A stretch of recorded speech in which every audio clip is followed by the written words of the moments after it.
భగవద్భక్తులారా, భగవద్గీత చదువులారా, హిందూ సనాతన ధర్మ శ్రేయోభిలాషులారా, భగవద్గీత చదువులారా, భారతదేశ సంరక్షకులారా, మీకందరికీ నా హృదయపూర్వక నమస్కారములు. మనము నిన్నటి వరకు భగవద్గీత 2వ అధ్యాయము సాంఖ్యయోగంలో 39వ శ్లోకం వరకు చెప్పుకొని ఉన్నాము.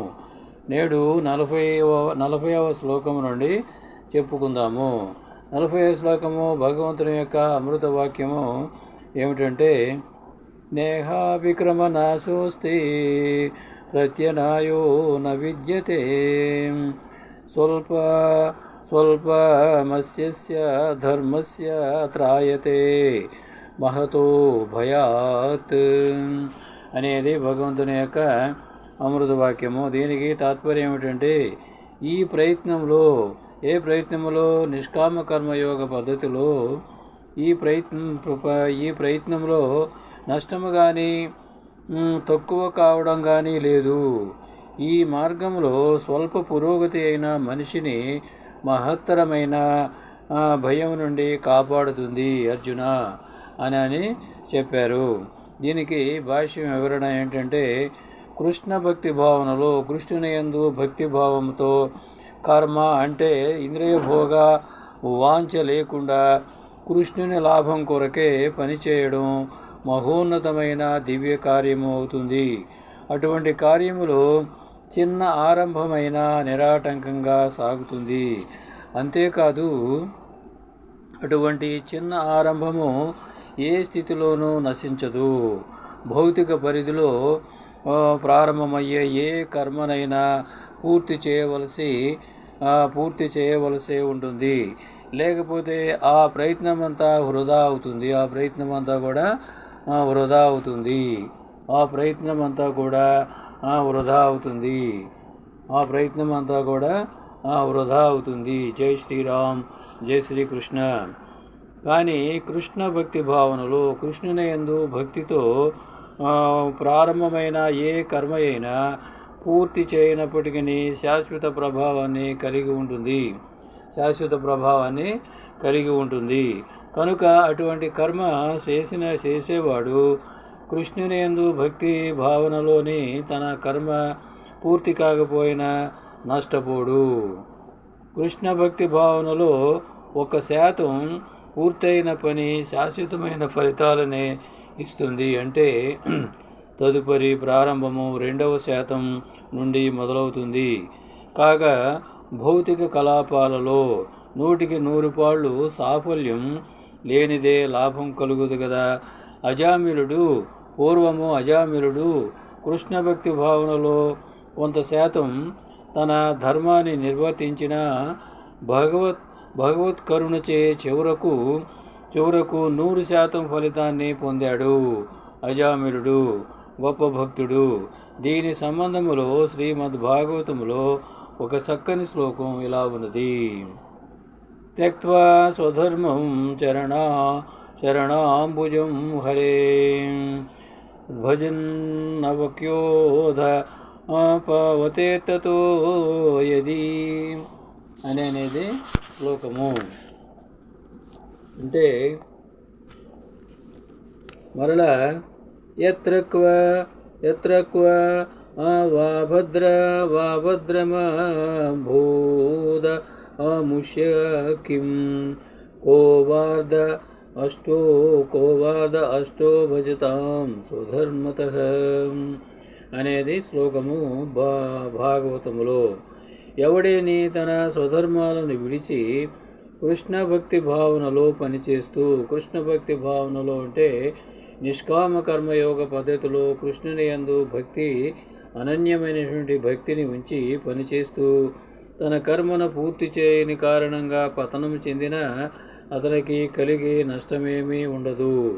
ఇక మనిషి తన లౌకిక కలాపాలను పరిపూర్ణంగా నిర్వహిస్తే పొందే లాభమేమున్నది? లాభం అనేది ఉండదు. లేదా జై శ్రీరామ్, జై శ్రీకృష్ణ. లేదా భౌతిక కర్మలు వాటి ఫలితాలు దేహంతోనే ముగుస్తాయి. భౌతిక కర్మలు వాటి ఫలితాలు దేంతోటి దేహంతో ముగుస్తాయి. కానీ కృష్ణ భక్తి భావనలోని కర్మ నిష్కామ కర్మ. కృష్ణ భక్తి భావనలో నిష్కామ కర్మ చేస్తూ ఉంటే ఆ కర్మ మనిషిని దేహ నశింపు తరువాత కూడా తిరిగి కృష్ణ భక్తి భావనకే తీసుకొని పోతుంది.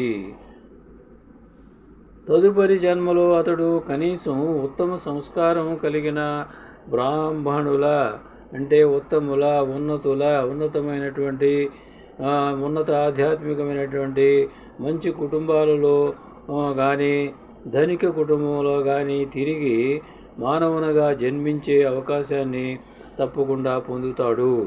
అది అతని మరింత పురోగతికి అవకాశము కలిగిస్తుంది. ఇదే కృష్ణ భక్తి భావనలో చేసిన కర్మ యొక్క అద్వితీయమైన గుణము. కృష్ణ భక్తి భావనలో అంటే కృష్ణుడు మనకు నిష్కామ కర్మయోగ పద్ధతిని బోధించాడు. నిష్కామ కర్మయోగ పద్ధతిలో సృష్టి ఆది యందు భగవంతుడు విష్ణువు అంటే కృష్ణుడు సృష్టించినటువంటి సూర్యుడు, చంద్రుడు, నక్షత్రాదులు, నవగ్రహాలు, భూమి, ఆకాశము, నిప్పు, నీరు, గాలి ఇవన్నీ కూడా నిష్కామ కర్మయోగ పద్ధతిలో భగవంతుడు విష్ణువు నియమించినటువంటి నీతి ప్రకారం ఇప్పటికి కూడా ఎన్ని యుగాలు జరిగినా కూడా అవి నిష్కళంక హృదయంతో నిష్కామ కర్మయోగ పద్ధతులు పనిచేస్తూనే ఉన్నాయి. అవి ఈ మానవ జీవకోటి నుండి కానీ సకల జీవరాశుల నుండి కానీ ఏమీ ఆశించకుండా వాటి పని అవి చేస్తూ ఉన్నాయి. సూర్యుడు వెలుగునిస్తున్నాడు, చంద్రుడు వెలుగునిస్తున్నాడు, భూమి అనేకమైనటువంటి పంటలు, ఆహార పదార్థాలు, జీవశక్తి ఇచ్చి చెట్లను, మానవులను, అనేక జీవులకు నివాసమై పనిచేస్తూ ఉన్నది. అయితే ధర్మం నశించినప్పుడు మాత్రం భూమి కంపిస్తుంది, భూమాత బాధపడుతుంది. అప్పుడు భగవంతుడు అవతరించి ఆ అధర్మాన్ని నశింపజేస్తూ ఉంటాడు. అదేవిధంగా నీరు, నిప్పు, గాలి ఇవన్నీ కూడా సర్వ మానవులకు, సర్వజీవులకు సమానంగా భగవంతుడు మొదట్లో నియమించిన ప్రకారం నీతిని కల్పించిన ప్రకారం అవి పనిచేస్తూ ఉన్నాయి. అదేవిధంగా ఆకాశం కూడా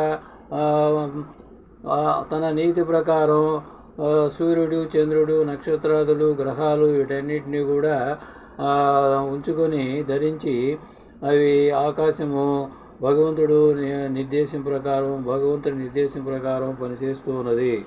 ఇట్లా ఈ విధంగా అన్నీ కూడా నిష్కామ కర్మయోగ పద్ధతిలో పనిచేస్తూ ఉంటే మనము మానవునిగా మంచి జన్మను సార్థకం చేసుకోవడానికి మంచి జన్మ లభించినందుకు మనము కూడా భగవంతుడు భగవద్గీతలో ఉపదేశించిన నిష్కామ కర్మయోగ పద్ధతి ప్రకారం పనిచేస్తూ తద్వారా వచ్చేటువంటి ఫలాలన్నింటినీ భగవంతునికే సమర్పిస్తూ ఉంటే భగవంతుడు విష్ణువు సర్వాంతర్యామి, సృష్టికర్త మనకు కావలసినటువన్నీ ఇస్తూ ఉంటాడు. అప్పుడే మన జన్మ ధన్యమవుతుంది. తరువాత భగవంతుని యొక్క అమృతవాక్యము 41వ శ్లోకము.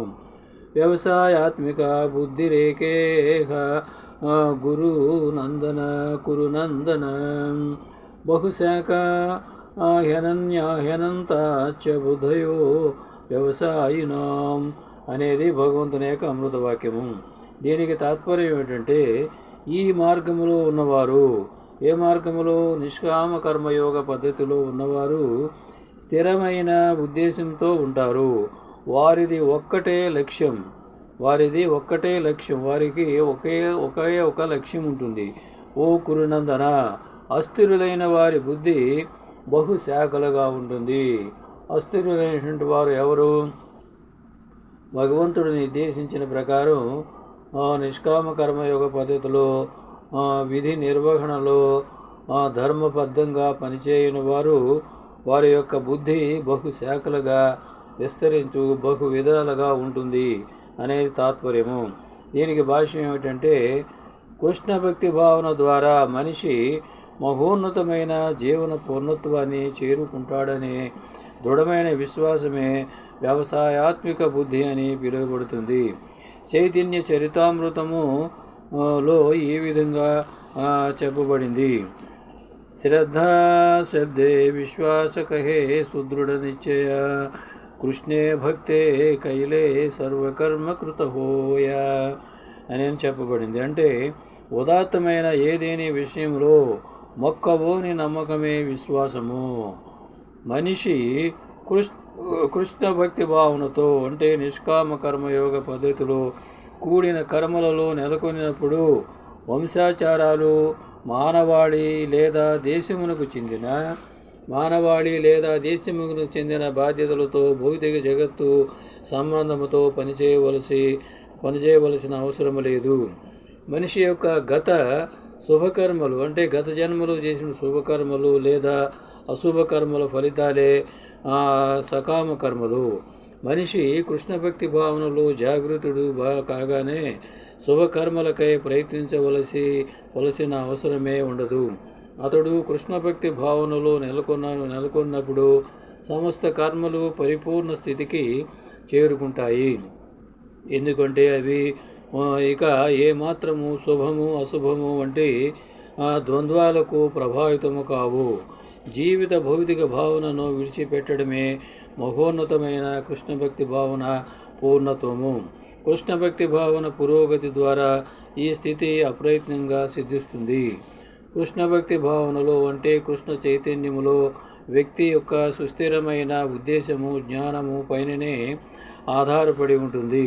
వాసుదేవ సర్వమితి సమహాత్మ సుదుర్లభ అంటే వాసుదేవుడే అంటే శ్రీకృష్ణుడే సమస్త కారణాలకు మూలమని పరిపూర్ణముగా తెలిసినట్టి కృష్ణ భక్తి భావనాయుతుడు అతి దుర్లభుడైన మహాత్ముడు. అలాంటి మహాత్ములు నూటికి ఒక్కరు కూడా దొరకరు అనేది యథార్థము. చెట్టు వేరుకు నీళ్లు పోయడం ద్వారా మనిషి అప్రయత్నంగా ఆకులకు కొమ్మలకు నీరు అందించినట్లుగా కృష్ణ భక్తి భావనలో కృష్ణ చైతన్యములో పనిచేయడం ద్వారా అతడు ప్రతి ఒక్కరికి అంటే తనకు కుటుంబానికి సంఘానికి దేశానికి మానవాళికి మహోన్నతమైన సేవ చేసిన వాడవుతాడు. మనిషి కలాపాల ద్వారా శ్రీకృష్ణుడు సంతుష్టుడైతే భగవంతుడు విష్ణువు నారాయణుడు శ్రీకృష్ణ పరమాత్మ శ్రీరాముడు సంతుష్టుడైతే ప్రతి ఒక్కడు సంతుష్టుడవుతాడు. అందుకే మానవ సేవే మాధవ సేవ అని అంటారు. అయినా కృష్ణ భక్తి భావనలో సేవ శ్రీకృష్ణుని ప్రామాణిక ప్రతినిధి అయినట్టి గురుదేవుని సమర్థవంతమైన నిర్దేశంలో చక్కగా ఆచరించబడుతుంది. అట్టి గురువు శిష్యుని స్వభావాన్ని ఎరిగి కృష్ణ భక్తి భావనలో పనిచేసేటట్లు అతనికి మార్గదర్శనము చేయగలుగుతాడు. కృష్ణ భక్తి భావన గురించి పూర్తిగా తెలుసుకోవడానికి మనిషి సుస్థిరంగా వర్తిస్తూ కృష్ణ ప్రతినిధికి విధేయుడై ఉండాలి. మనమందరము కూడా కృష్ణుని ప్రతినిధులము అవ్వాలి. ప్రామాణిక గురుదేవుని ఆదేశాన్ని అతడు జీవన కార్యంగా స్వీకరించాలి. శ్రీల విశ్వనాథ చక్రవర్తి ఠాకూరులు తమ సుప్రసిద్ధమైన గురువష్టక స్తోత్రములో మనకు ఈ విధంగా ఉపదేశించారు. యస్య ప్రసాదాత్ భగవత్ప్రసాద్ యస్య ప్రసాదాన్న గతిః కుతోపి ధ్యాయాన్ స్తువంతస్య యశో స్త్రీ సంధ్యం వందే గురోః శ్రీచరణారవిందం. అంటే గురుదేవుని సంతృప్తి ద్వారా భగవంతుడు సంతృప్తి చెందుతాడు. గురువును సంతృప్తి పరుపకుండా కృష్ణ భక్తి భావనా స్థితికి ఎదిగే అవకాశమే లేదు. కనుక నా గురుదేవుని అనుగ్రహానికై రోజుకు 3 సార్లు ధ్యానించి ప్రార్థించి నమస్కరిస్తాను అనేది భావము. తరువాత అయినా ఈ పద్ధతి మొత్తం దేహభావనకు అతీతమైనట్టి పరిపూర్ణ ఆత్మజ్ఞానంపై ఆధారపడి ఉంటుంది. అది సిద్ధాంతపరమైనది గాక ఆచరణాత్మకమైనది అయి ఉండాలి. అప్పుడు కామ్యకర్మలలో గోచరించే ఇంద్రియ భోగానికి తావుండదు. స్థిరచిత్తము లేనివాడు నానా రకాలైన కామ్యకర్మల వైపుకు మళ్ళుతాడు. స్థిరచిత్తము త్రికరణ శుద్ధి లేనివాడు నానా రకాలైన కామ్యకర్మల వైపు వెళుతూ ఉంటాడు. స్థిరచిత్తము ఉన్నవాడు ఆ విధంగా వెళ్ళడు. అంటే మొత్తానికి మనము భగవంతుడు నిర్దేశించిన ప్రకారము నిష్కామ కర్మ యోగ పద్ధతిలో ఆయనని సదా సేవిస్తూ ఉంటే ఆ భగవంతుడే, ఆ శ్రీకృష్ణుడే, ఆ నారాయణుడే, ఆ శ్రీరాముడే, ఆ మహావిష్ణువే, ఆ సర్వాంతర్యామి, సర్వసృష్టికర్తే, సర్వలోక రక్షకుడే మనల్ని సదా రక్షిస్తూ ఉంటాడు. ఆ విధంగా మన హిందువులందరము భగవంతుని ధ్యానిస్తూ, ఆరాధిస్తూ, అర్చిస్తూ, సేవ చేస్తూ, భగవద్గీత చదువుతూ, భగవద్గీత ప్రచారం చేస్తూ మన జీవితాలను, మన దేశాన్ని, మన హిందూ మతాన్ని ఉద్ధరించుకోవాలి అనేది మనం ఆచరించాలి అనేది మనం అర్థం చేసుకోవాలి. ఇంతటితో మనం విరమించుకుందాము. రేపు 42వ శ్లోకము నుండి చెప్పుకుందాము. జై శ్రీరామ్, జై శ్రీకృష్ణ. హరే కృష్ణ హరే కృష్ణ, కృష్ణ కృష్ణ హరే హరే, హరే రామ రామ రామ హరే హరే. శ్రీరామ జై రామ జై జై రామ, శ్రీకృష్ణ జై కృష్ణ జై జై కృష్ణ. భగవద్గీత శరణం శరణం, రామపాదం శరణం శరణం, కృష్ణపాదం శరణం శరణం. భగవద్గీత అభయం అభయం, భారతదేశం శుభం శుభం. భగవద్గీత హిందూ జయం జయం. ఇట్లు భగవద్గీత हिंदू मिशन वेंकटराम सेवक। भारत माता की जय। जय हिंद।